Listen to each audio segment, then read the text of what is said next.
Mugamba mutya mu mwenna abali ku channel yaffe eyitibwa Kyayiti YouTube channel yaffe mugende mu maaso n'ogyegattako. Olunaku olwaleero njagala tutunuulire bye bayita ebibbo. Ebyo by'ebibbo njagala tulabe birina mugaso ki ewaka, tutunuulireyo emigaso nga giigyo. Ekisookera ddala ekibbo kye kintu ekisaanidde okubeera nga kibeera mu maka g'omuntu.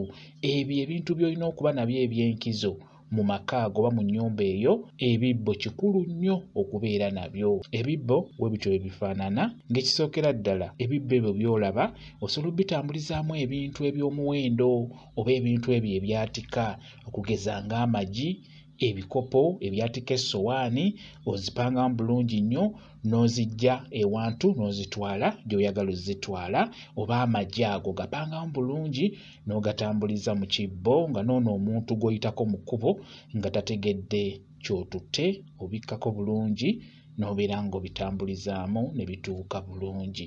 Ekintu ekirala, ebibbo ebyo mubiraba nnyo ku mikolo egyo egy'okwanjula, batera okuleeteramu ebintu eby'enjawulo ebyo ebibeera bizze ku mukolo ogwo. Ndowooza mubiraba nnyo nga bisimbye layini. Ebibbo bikulu nnyo nnyo nnyo. Gwe wenna omukyala bwe muba mutandika amaka nga mutandika ennyumba mwe muguliramu ebintu eby'enjawulo, n'ebibbo ebyo mubiteeke ku lukalala lw'ebyo mugenda okugula, bye mugenda okuteeka mu nnyumba yammwe, olw'ensonga nti ate ebibbo bya nkizo nnyo ku lw'ensonga nti bikozesebwa ku bintu eby'enjawulo. Ng'ovudde ku ekyo eky'okubitwala ku mikolo, okutwaliramu ebintu, ebibbo ebyo biterekebwamu ebintu by'abalongo oba bikozesebwa ku mikolo gy'abalongo. Era ky'oba olaba ng'ojja kuwulira nga bakugamba nti ebyo bibbo by'abalongo, nti ebyo bibbo by'abalongo ffe twabiyitanga bigali, ebigali by'abalongo naye nga byabanga bibbo kuba ewaka abalongo gye bali, naye buli mulongo alina ekibbo ekikye. N'olwekyo ebibbo bikulu nnyo okubeera nabyo.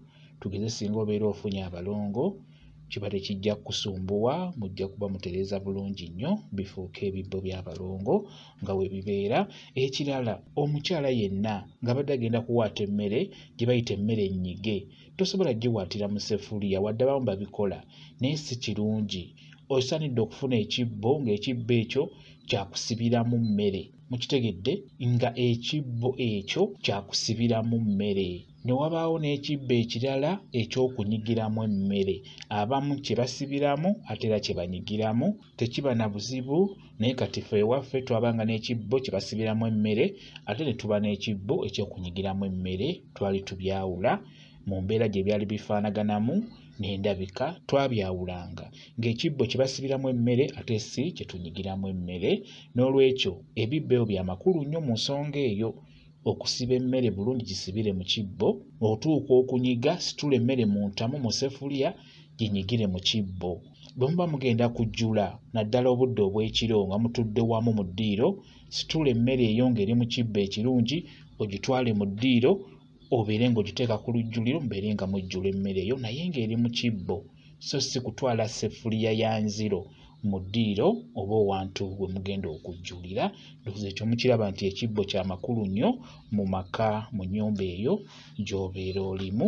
Omukyala omutuufu oteekeddwa okubeera n'ebibbo mu nnyumba ebikuyamba mu nsonga ez'enjawulo.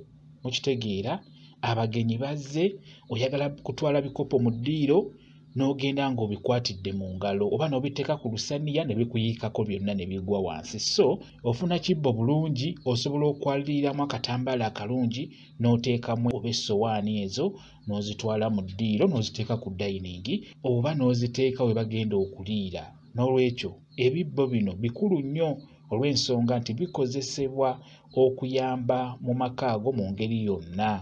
Mukitegedde, waliwo n'emikolo egy'enjawulo egibeera mu maka ago, okugeza olwo kye bayita okutta omukago, oba tugambe kale nga bagenda kulya koko ku mmwanyi ng'ezo, tosobola zireetera mu kataasa, tosobola zireetera mu kikopo. Ofuna akabbo, waliyo obubbo obutonotono mw'oziteeka n'otwala mu ddiiro. Awo omwami oyo n'abeera ng'alya ku mmwanyi ne bakulu banne nga bw'abeera ayagadde. Kati n'olwekyo ebibbo bino byakozesebwanga nnyo nnyo mu mikolo egyo bwe gityo egy'enjawulo. N'ekintu ekirala, waliwo omukolo gwe batera okukola. Omukolo ogwo batera gukola nga bakebera abaana abo okulaba nti omwana ono wa mu nnyumba eno oba si wa mu nnyumba eno.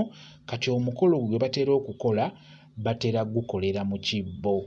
Bateeka amazzi mu kibbo ne bakozesa obulira bw'abaana ne babeera nga bakebera kulaba oba omwana wa waka oba si wa waka. Naye ng'emikolo egyo gikolebwa nnyo abantu abo abakulu ddala bakulidde ddala mu myaka be batera okukola emikolo egyo. Naye emikolo egyo okugikola batera kukozesa kibbo n'amazzi wamu n'ebirala ebigenderako. N'olwekyo ebibbo ebyo by'olaba bya makulu nnyo okubeera ng'obirina ewaka. Njagadde tubitunuulire olwaleero bwe bityo we bifaanagana. Babiyita ebibbo. Beera nabyo mu nnyumba, beera n'ebibbo ebisukka mu bina okudda waggulu. Bya makulu nnyo, bikozesebwa n'emikolo emirala egy'enjawulo gye soogeddeeko wano. Bwe kityo bwe kiri. Mwebale kubeera ku channel yaffe eyitibwa Kyayiti YouTube channel yaffe. Kye mbasaba mugende mu maaso n'ogyegattako, kigenda kuba kirungi nnyo. Mubeere bulungi, mweraba.